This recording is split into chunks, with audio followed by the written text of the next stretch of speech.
Abonnez-vous et cliquez aussi sur la petite cloche de notification pour ne rien rater de nos prochaines vidéos. N'oubliez pas de partager aussi la vidéo et de la liker. Afrique N24.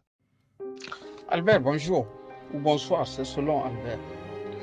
Dis Albert, je t'ai suivi avec attention et te remercie abondamment.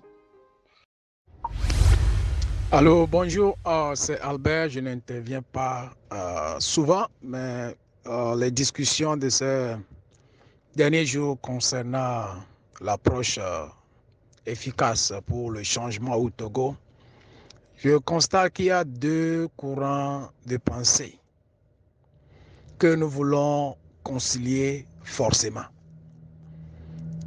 Moi, je ne pense pas que ces deux courants, tels que les auteurs des explications les illustres ici, sont fondamentalement conciliables. Il faut seulement constater qu'il y a deux courants. Une qui veut passer par les élections, un courant qui veut passer par les élections, et l'autre qui pense que les élections ne sont pas une solution. Ce n'est pas une déclaration magique que ce courant fait, mais après les constats. Ce que je vais dire, ceux qui pensent que c'est par les élections représentent une façon de penser du peuple. Dire non à cela, c'est refuser la réalité. Et ceux aussi qui pensent qu'on doit passer par la révolution représentent une façon de penser d'une partie de la population. Le travail initial de ces deux groupes, c'est d'identifier dans la population la marge qui leur est déjà acquise. Travailler cette marge-là avant de chercher à convaincre celle-là qui est hésitante. Vous voyez ça? Donc, ceux qui croient que ce n'est pas les élections vont toujours rester dans leur logique. Mais ceux qui croient que ce n'est pas la révolution, c'est à eux de se donner les moyens d'identifier la partie de la population qui épouse leur conception de la solution et travailler énergiquement sur cette partie-là. Vous voyez ça? Donc, c'est comme ça que ça doit être. Mais vouloir annuler l'effort de l'autre par l'autre, on va se trouver toujours à la question fondamentale. Que faire? Mais avec tout ce temps-là, je crois savoir que nous devons savoir les orientations de façon claire. Mais ici, c'est comme si nous sommes toujours à la suggestion. Et les suggestions sont toujours remises en cause. Donc, ce qui fait que l'aspect pratique de la chose échappe. Donc, je crois que c'est Karl Marx qui a dit que les philosophes n'ont fait qu'interpréter de diverses manières le monde, et ce qui importe, c'est de le transformer. Donc, après toutes ces analyses, que chaque courant s'accentue sur les points forts de sa conviction et que les deux courants aillent de façon séparée. Celle qui emportera la grande partie du peuple se verra de fait devant la scène pour une victoire totale. Donc, c'est ce que je pense apporter. Donc, à vous de l'apprécier. Limitez-vous à ma pensée, à mon idée, et que cela soit une remarque des idées, et tenez-vous loin de porter quelques paroles envers ma personne même. Merci. Albert, pour ma part, moi j'ai une troisième voie qui est même proche de la voie des élections. Albert, il se fait que nous négligeons un aspect. Quand les Occidentaux finançaient les élections partout en Afrique, ils avaient leur regard sur les 10 élections. Parce que c'est l'argent de leurs citoyens. C'est l'argent du contribuable européen qui finançait la plupart des élections dans nos pays. Donc, après une élection, ces gens-là veulent le décompte. Une fois, deux fois, trois fois.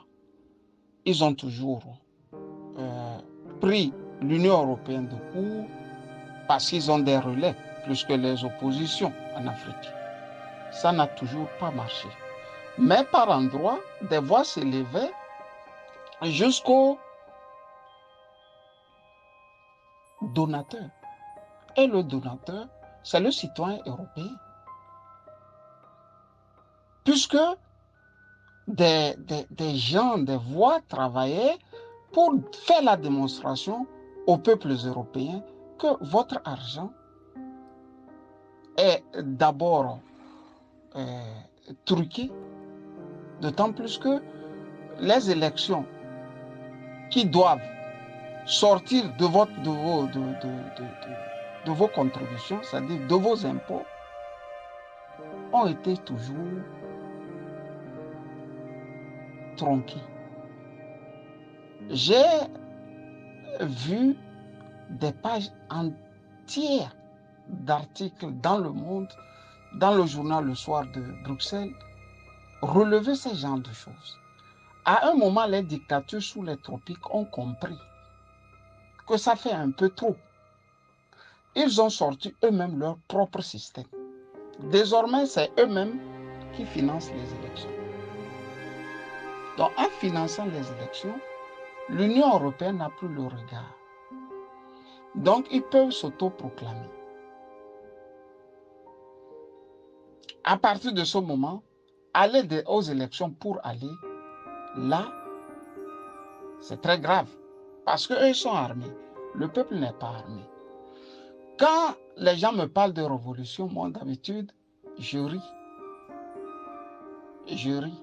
Le principe même de la révolution est qu'elle est toujours menée par une petite minorité et consommée par la grande majorité.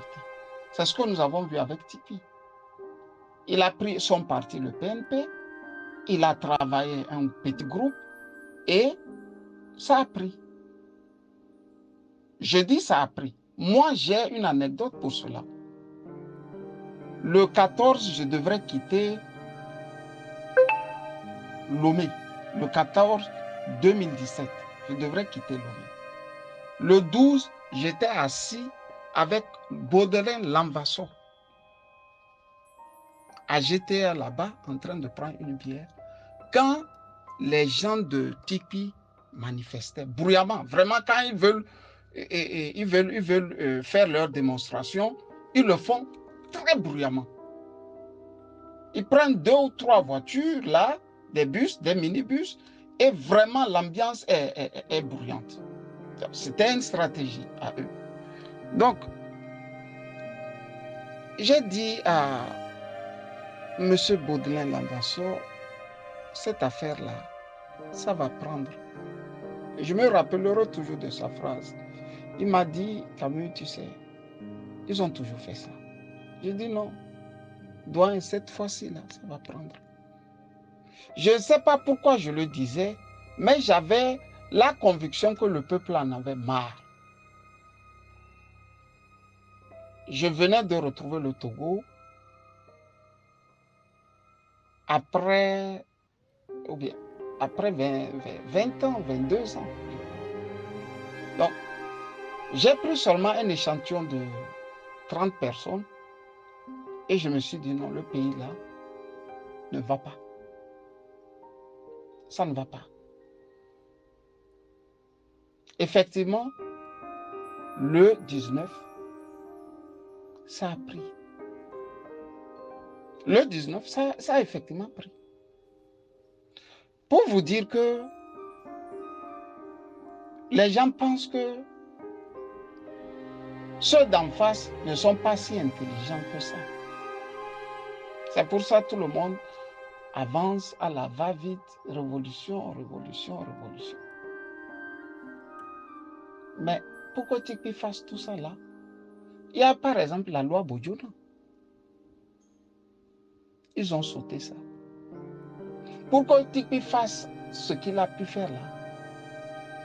Il y a eu un laisser-aller parce qu'il se croyait déjà tout puissant.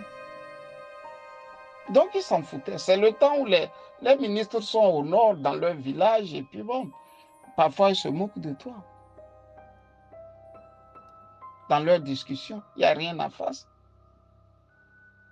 Mais chat échaudé craint l'eau. Désormais, c'est les mêmes qui ont eu le coup là, qui vous disent qu'il n'y aura plus jamais un 19 août au Togo. Et quand ils le disent, ils ne sont pas dans le bavardage comme nous, qui aura révolution. Ils appliquent ce qu'ils disent. Albert, maintenant, je vais te dire ma troisième voie. Et je pensais que 2020, les opposants allaient utiliser cette voie. Je ne savais pas que leur antagonisme était aussi profond. Je ne savais pas, pour être franc. Dans la plupart des cas, c'est quoi? Vous mettez la pression sur l'armée. C'est le peuple qui met la pression sur l'armée de trancher quand les politiques n'arrivent plus. C'est la même formule qu'Adema a utilisée, non? Il a dit, les politiques n'arrivaient plus à s'entendre. C'est pour ça qu'il a pris le pouvoir. Mais appliquez aussi la même formule à Fort Gnassingbé. Vous trouvez une formule de mettre le militaire devant ses responsabilités. Et ça, les opposants peuvent le faire en prenant témoin et l'armée et le peuple. Donc s'il y a bagarre, les militaires peuvent trancher. Parce qu'eux aussi sont des hommes. Ils voudraient aussi être des présidents. Ils voudraient aussi finir leur vie comme des héros. Comme de grands hommes. Est-ce qu'on n'a jamais exploré cette voie? Vous allez à une élection, vous travaillez bien l'armée pour qu'elle tranche. Si vous êtes en train de vous taper dessus, elle prend le pouvoir. C'est aussi simple que ça. Et règle définitivement le drame togolais. Il y a une troisième voie. Ce n'est pas seulement deux voies, Albert, qu'il y a. La voie révolutionnaire, si quelqu'un reste, je ne sais pas, à Dakar, à Conakry, à Accra, en Allemagne, à Berlin, je ne sais pas, à Paris, et lance une révolution, je vais dire à mes petits frères de ne pas sortir, cette fois-ci. Je vais dire à mes amis au Togo de ne pas sortir. Parce que la fanfaronnade là, il faut que ça cesse. Pourquoi je dis qu'il faut que ça cesse? On nous décrit les prisonniers actuellement au Togo comme des panafricains. Alors que le patron même du panafricanisme au Togo ne reconnaît pas ces jeunes gens qui ont pris sur eux de lutter pour lui. Vous voyez, là où s'arrête un peu nous, notre panafricanisme. Le patron du parti panafricain ne reconnaît pas tous les jeunes prisonniers actuellement.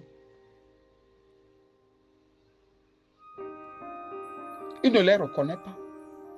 Et ceci s'explique. Les reconnaître veut dire qu'il a tenté un coup dont le pouvoir peut tout de suite dissoudre son parti. Il est très rusé. Il a préféré garder le parti et fermer les yeux sur le sang et les douleurs que ces jeunes gens rencontrent. Donc si quelqu'un sort me dit qu'il est en train de faire une révolution ou bien il veut lancer une révolution, je dirais à mes proches de ne pas aller. Parce que quand il y aura révolution, la vraie là, c'est mes parents qui seront en prison. Celui qui a lancé, il aura eu le temps, lui, de se sauver.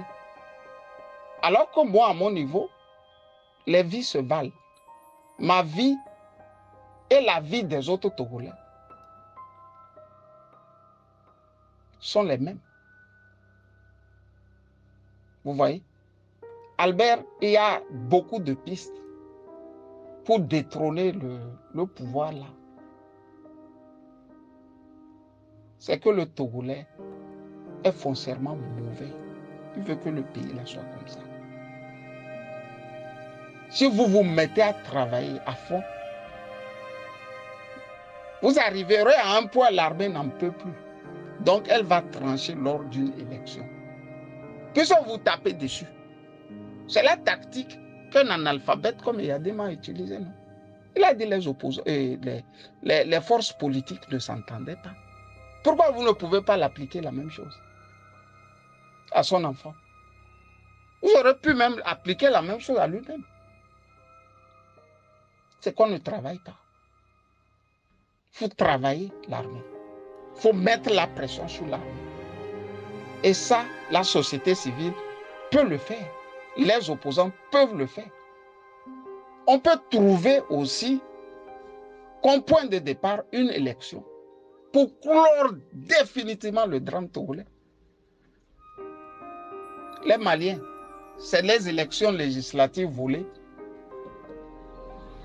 qui ont amené à la révolution, jusqu'à la prise du pouvoir des militaires. Pourquoi nous, on ne veut pas imiter ça? Pourquoi des gens sont là, tapis dans l'ombre? On va faire révolution, on va faire révolution. Nous, là, on va s'organiser, on va nous organiser. Il y a même d'autres qui te disent, moi, j'ai des jeunes, j'ai des quoi? Vous voyez? Tu donnes de l'argent à ces jeunes-là, ils disparaissent. Et te disent qu'ils sont en train de faire la révolution. Tu leur donnes l'argent, ils prennent l'argent, ils disparaissent. Ils disent qu'ils font la révolution. Il y a beaucoup de pistes. C'est que les gens sont malhonnêtes. Le Togolais est malhonnête, Albert. Il n'y a personne qui dit, moi je veux aller aux élections, ou d'autres qui disent la révolution. On peut trouver le juste milieu. Et le juste milieu, je pense que c'est ce que je suis en train de dire. Je n'ai pas peut-être la science infuse, mais c'est la seule manière d'épargner du sang, des larmes, des injustices et tout. Les Burkinabés ont fait leur révolution, on a vu tous les révolutionnaires devant. Au Mali, on a vu tous les révolutionnaires devant. Au Togo, on les a vus d'abord dans la matinée et le soir, ils n'étaient plus là. Attention. Attention. Et quand Tipi lance sa révolution, son point d'appui, c'était la constitution de 92. Vous qui voulez lancer la révolution maintenant, votre point d'appui, ce sera sur quoi? Sur quoi? Sur Camus qui vit en exil ou quoi? Si vous ne le ramenez pas au Togo, nous allons marcher sur le pays ou comment? Albert, merci et bye bye.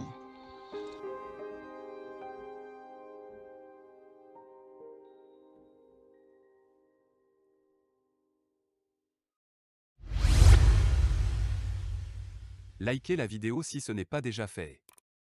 Laissez aussi votre point de vue en commentaire.